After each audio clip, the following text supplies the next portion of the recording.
क्या आपको सबको खुश रखने की आदत है? कभी आपने गौर किया है कि हम में से ज़्यादातर लोग अपनी ज़िंदगी ऐसे जीते हैं जैसे किसी और के लिए प्रदर्शन कर रहे हों? हम चाहते हैं कि लोग हमें पसंद करें, हमारे बारे में अच्छा सोचें, हमारी तारीफ करें, और यही चाह धीरे धीरे हमें दूसरों की उम्मीदों का कैदी बना देती है। हम सोचते हैं कि अगर सब खुश हैं तो शायद हम भी खुश रहेंगे। लेकिन क्या यह सच है? किताब द कॉरेज टू बी डिसलाइकड हमें बताती है कि दूसरों की राय से आज़ाद हुए बिना हम कभी सच्ची खुशी महसूस ही नहीं कर सकते। ये किताब कहती है, अगर आप अपने जीवन का रास्ता खुद तय करना चाहते हैं तो आपको यह साहस चाहिए कि कुछ लोग आपको नापसंद करें। ये किताब दो जापानी लेखकों इचिरो किशिमी और फुमिटाके कोगा द्वारा लिखी गई है। दोनों ने मिलकर पश्चिमी मनोवैज्ञानिक एल्फ्रेड एडलर के विचारों को एक संवादात्मक कहानी के रूप में प्रस्तुत किया है। इस कहानी में दो किरदार हैं, एक युवा यूथ जो जिंदगी से परेशान है, सवालों से भरा हुआ है, और एक दार्शनिक फिलोसोफर जो धैर्य और तर्क के साथ उसके सवालों का जवाब देता है। हर रात दोनों के बीच गहरी बातचीत होती है जिसमें धीरे धीरे यह सच्चाई सामने आती है कि हमारी तकलीफें, डर और असंतोष किसी बाहरी कारण से नहीं, बल्कि हमारी सोच और रिश्तों की परिभाषा से उत्पन्न होते हैं। व्हाट द बुक टीचर्स किताब का मूल विचार बहुत सीधा है। लोग अपने अतीत से नहीं बल्कि अपने लक्ष्य से चलते हैं। हम अक्सर कहते हैं, मैं ऐसा हूं क्योंकि मेरे साथ बचपन में ऐसा हुआ था। मैं गुस्से वाला हूं क्योंकि मेरे पिता भी ऐसे थे। मैं डरपोक हूं क्योंकि मेरे साथ पहले धोखा हुआ। लेकिन एडलर की सोच इस धारणा को पूरी तरह तोड़ देती है। वो कहते हैं, हमारा अतीत हमें सीमित नहीं करता, हमारा नजरिया करता है। हम अपने अतीत को कैसे देखते हैं, यही हमारी वर्तमान और भविष्य को आकार देता है। A philosophical dialogue, a unique approach.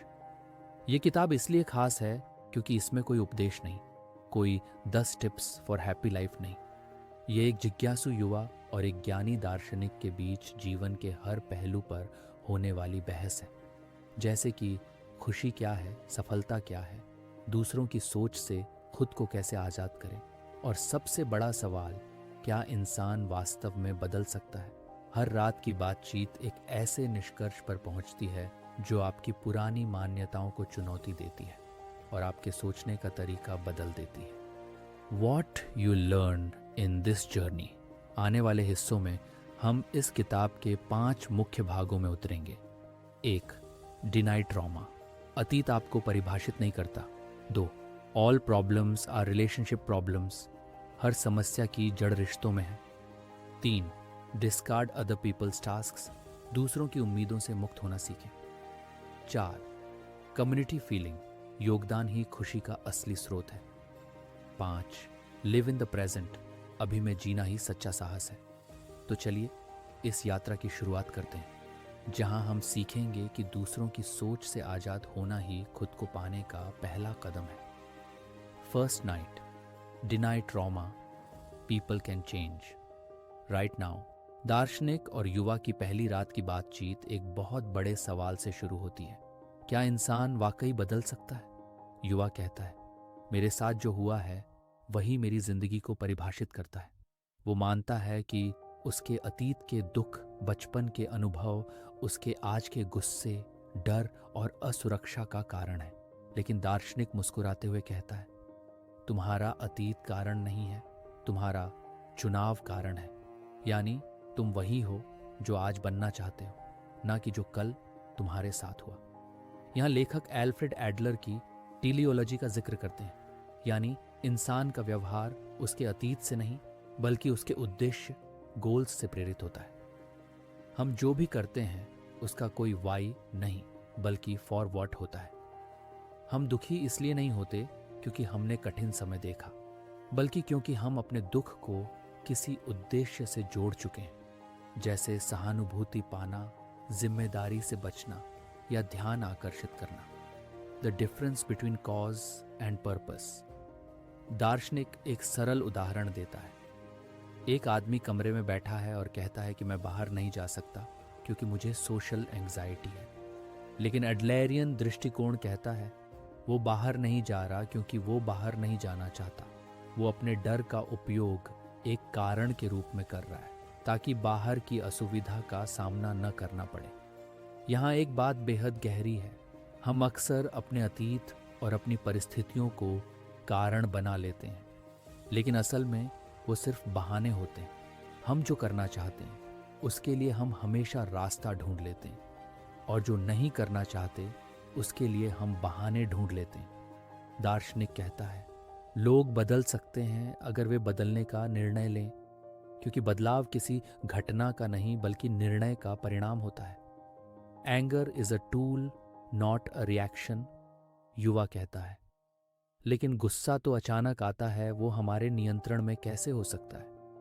दार्शनिक जवाब देता है गुस्सा अचानक नहीं आता, बल्कि हम उसे एक साधन, टूल के रूप में इस्तेमाल करते हैं। उदाहरण के लिए, जब कोई व्यक्ति अपनी बात मनवाना चाहता है तो वो गुस्सा दिखाकर दूसरे को डराता है। उसका असली लक्ष्य है नियंत्रण। गुस्सा सिर्फ एक माध्यम है। इस विचार से पूरा दृष्टिकोण बदल जाता है।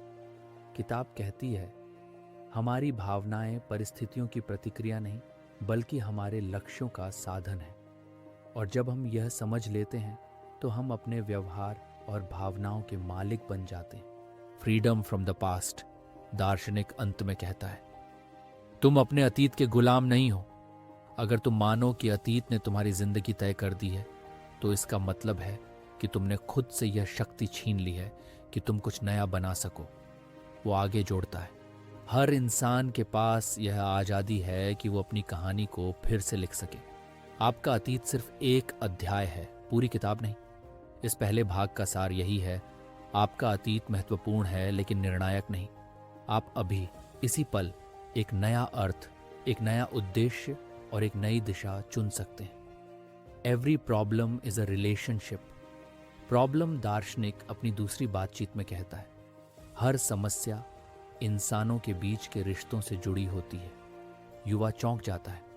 वो सोचता है क्या सच में मेरी हर परेशानी किसी न किसी रिश्ते से जुड़ी है? दार्शनिक समझाता है अगर तुम अकेले किसी निर्जन द्वीप पर रहते तो तुम्हें चिंता, जलन, असुरक्षा या मान सम्मान का कोई प्रश्न ही नहीं होता। इन सब का जन्म तब होता है जब दो या दो से अधिक लोग जुड़ते हैं। लेखक कहते हैं हमारी खुशी और दुख का बड़ा हिस्सा दूसरों के साथ हमारे संबंधों पर निर्भर करता है। हम अक्सर दूसरों से तुलना करते हैं, उनसे मान्यता, वैलिडेशन चाहते हैं या खुद को श्रेष्ठ दिखाने की कोशिश करते हैं, और यही जगह है जहां असली पीड़ा शुरू होती है। Separation of tasks, the key to peace. दार्शनिक फिर एक गहरी अवधारणा प्रस्तुत करता है, सेपरेशन ऑफ टास्क्स यानी कार्य का विभाजन। वो कहता है हर झगड़े, हर तनाव की जड़ यह होती है कि हम दूसरों के काम में दखल देते हैं। किसी को खुश रखना, किसी को प्रभावित करना या किसी की सोच बदलना, ये हमारे कार्य नहीं है। हमारा कार्य सिर्फ इतना है कि हम अपने काम को ईमानदारी से करें, बिना इस उम्मीद के कि दूसरा कैसे प्रतिक्रिया देगा। दार्शनिक कहता है यह तुम्हारा काम नहीं कि कोई तुम्हें पसंद करे। तुम्हारा काम है कि तुम ऐसे इंसान बनो जिसे खुद पर गर्व हो। यह सिद्धांत सादगी से भरा है, लेकिन अगर इसे अपनाया जाए तो यह रिश्तों में असली शांति ला सकता है। Freedom and responsibility. युवा कहता है लेकिन अगर मैं दूसरों की राय की परवाह ही ना करूं तो क्या मैं स्वार्थी नहीं बन जाऊंगा? दार्शनिक मुस्कुराता है नहीं, यह स्वार्थ नहीं, यह स्वतंत्रता है। स्वतंत्रता का अर्थ है दूसरों की अपेक्षाओं के अनुसार नहीं बल्कि अपने मूल्य और सिद्धांतों के अनुसार जीना। लेकिन इसके साथ आती है एक बड़ी जिम्मेदारी, अपने निर्णयों और कर्मों की जवाबदेही लेना। जब तुम दूसरों के लिए नहीं अपने लिए निर्णय लेते हो तो तुम्हें उसके परिणाम भी स्वीकार करने पड़ते हैं। लेखक यही बताते हैं कि सच्ची आज़ादी बिना जिम्मेदारी के नहीं आती। स्वतंत्रता और जवाबदेही एक ही सिक्के के दो पहलू हैं। Living without seeking recognition. दार्शनिक अंत में कहता है अगर तुम हर काम इसलिए करते हो कि लोग तुम्हें सराहें या स्वीकार करें तो तुम हमेशा उनके नियंत्रण में रहोगे। वो जोड़ता है। दूसरों की नज़रों में अच्छा दिखना कभी असली खुशी नहीं दे सकता, क्योंकि दूसरों की नज़रें बदलती रहती हैं। इसलिए एडलेरियन मनोविज्ञान कहता है, respect people but don't live for their respect. जब हम बिना मान्यता की इच्छा के जीना सीख लेते हैं तो हमारे भीतर एक शांत शक्ति उत्पन्न होती है जो हमें आत्मनिर्भर बनाती है। दार्शनिक की यह रात समाप्त होती है इस संदेश के साथ कि स्वीकृति की चाह ही संघर्ष का कारण है, और जब हम इस चाह को छोड़ देते हैं तो हम वास्तव में स्वतंत्र हो जाते हैं। The desire to be special. दार्शनिक तीसरी रात बातचीत शुरू करता है और कहता है, हर इंसान के भीतर एक इच्छा होती है खास बनने की। हम सब चाहते हैं कि लोग हमें नोटिस करें, हमारी सराहना करें और हमें बाकी लोगों से अलग समझें। लेकिन यही चाह कई बार हमें दर्द देती है, क्योंकि जब हम खास बनने की कोशिश करते हैं तो हम तुलना के जाल में फंस जाते हैं, और तुलना हमेशा हमें या तो अहंकार देती है या हीन भावना। दार्शनिक कहता है, खास बनने की इच्छा छोड़ दो, क्योंकि जब तुम साधारण होने को स्वीकार करते हो तब तुम वास्तव में आजाद होते हो। The courage to be normal. युवा पूछता है, तो क्या हमें कभी कुछ बड़ा करने की कोशिश नहीं करनी चाहिए? दार्शनिक शांत स्वर में जवाब देता है, बिल्कुल करनी चाहिए, लेकिन उद्देश्य खास बनना नहीं होना चाहिए। उद्देश्य होना चाहिए अर्थपूर्ण जीवन जीना। वो समझाता है, करेज टू बी नॉर्मल का अर्थ है कि हम अपनी काबिलियत, सीमाओं और परिस्थिति को स्वीकार करें और फिर भी आगे बढ़ें बिना दूसरों से तुलना किए। लेखक कहते हैं कि हमारी दुनिया में साधारण को कम समझा जाता है, लेकिन सच्ची शांति वहीं मिलती है जहां इंसान खुद से प्रतिस्पर्धा करता है, दूसरों से नहीं। दार्शनिक कहता है, जो व्यक्ति खुद से सुलह कर लेता है वो दुनिया से भी सुलह कर लेता है। Freedom from recognition and competition. दार्शनिक आगे कहता है, अगर तुम दूसरों से तुलना करना बंद कर दो तो तुम्हारे जीवन का 90% तनाव खत्म हो जाएगा, क्योंकि हम में से ज्यादातर लोग अपनी खुशी का आधार दूसरों की राय पर रखते हैं। उसने क्या कहा, वो मुझसे बेहतर है या नहीं, क्या लोग मुझे पसंद करते हैं? ये सारे प्रश्न हमें मानसिक रूप से थका देते हैं। लेखक हमें यह समझाते हैं कि सफलता कोई दौड़ नहीं है। हर इंसान की गति, मंजिल और अर्थ अलग है। जो तुम्हारे लिए खुशी है वो किसी और के लिए बेकार हो सकती है। इसलिए दार्शनिक का संदेश है, तुलना से मुक्त होकर जीना सीखो। ये वही क्षण होता है जब हम खुद को वास्तव में स्वतंत्र महसूस करते हैं। The courage to disappoint others. अब दार्शनिक एक और कठिन लेकिन सच्ची बात कहता है, अगर तुम्हें सच्ची आजादी चाहिए तो तुम्हें दूसरों को निराश करने का साहस रखना होगा। युवा पूछता है, क्या दूसरों को दुखी करना गलत नहीं है? दार्शनिक मुस्कुराता है, गलत तब है जब तुम जानबूझकर किसी को चोट पहुंचाओ, लेकिन अगर तुम अपने मूल्यों पर टिके रहते हो और कोई निराश होता है तो वह उनका कार्य है, तुम्हारा नहीं। यह सच्चे साहस का रूप है, दूसरों की अस्वीकृति झेलने का साहस। क्योंकि अगर हम हर किसी को खुश करने में लगे रहेंगे तो खुद को खो देंगे। दार्शनिक अंत में कहता है, दूसरों की उम्मीदें कभी खत्म नहीं होंगी, लेकिन तुम्हारा जीवन सीमित है, इसे अपने तरीके से जियो।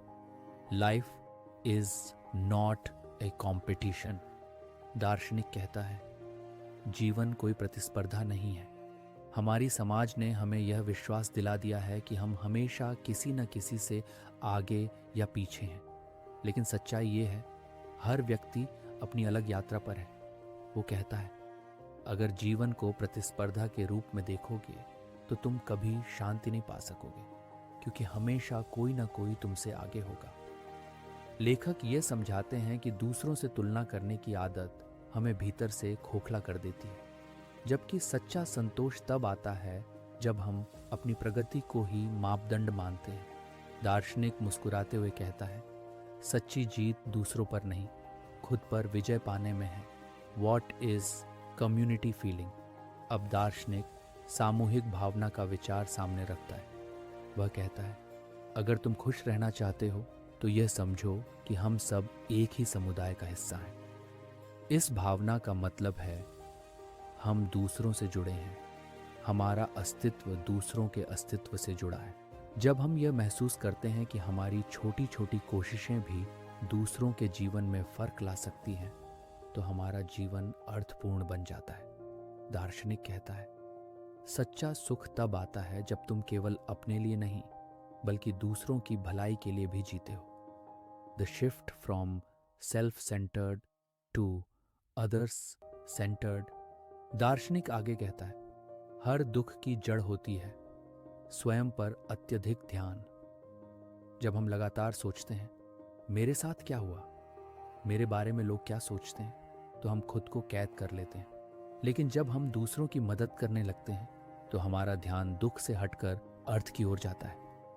लेखक इस बात पर जोर देते हैं कि हमें अपने जीवन को कंट्रीब्यूशन के रूप में देखना चाहिए, यानी हम समाज में क्या योगदान दे रहे हैं, ये सोच ही हमें सशक्त बनाती है।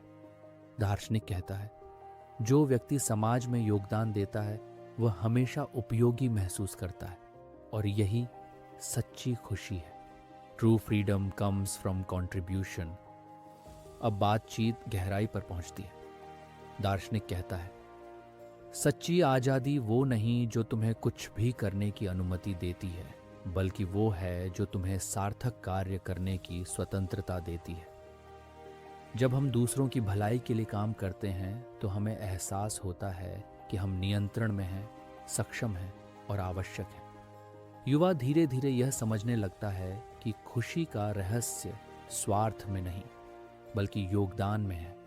दार्शनिक मुस्कुराता है और कहता है, जब तुम यह समझ लेते हो कि तुम्हारे अस्तित्व का उद्देश्य दूसरों को बेहतर बनाना है, तब तुम खुद भी बेहतर बन जाते हो। The courage to be happy. दार्शनिक धीरे धीरे अंतिम रात की बातचीत शुरू करता है। हर इंसान खुश रहना चाहता है, लेकिन बहुत कम लोग खुश होने का साहस रखते हैं। वो समझाता है, खुशी कोई परिणाम नहीं, एक चुनाव है। हम अक्सर सोचते हैं कि जब हमें सफलता मिलेगी, पैसा मिलेगा या सब हमें पसंद करेंगे, तभी हम खुश होंगे।